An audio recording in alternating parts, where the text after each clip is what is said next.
Your supplier raised costs across 800 products, and every price needs to go up 8% before tomorrow.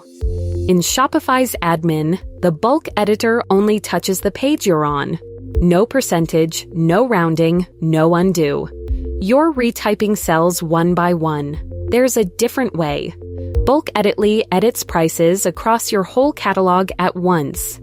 Set a fixed price, raise or lower by amount or by percentage, round to clean 99 endings, or set a compare it price to show a was price on sale. Filter to exactly the right products by vendor, collection, tag, or current price range. Then preview every change before and after, before it applies. Made a mistake? Undo any edit from full history. Prices go straight back. Nothing about your live store breaks.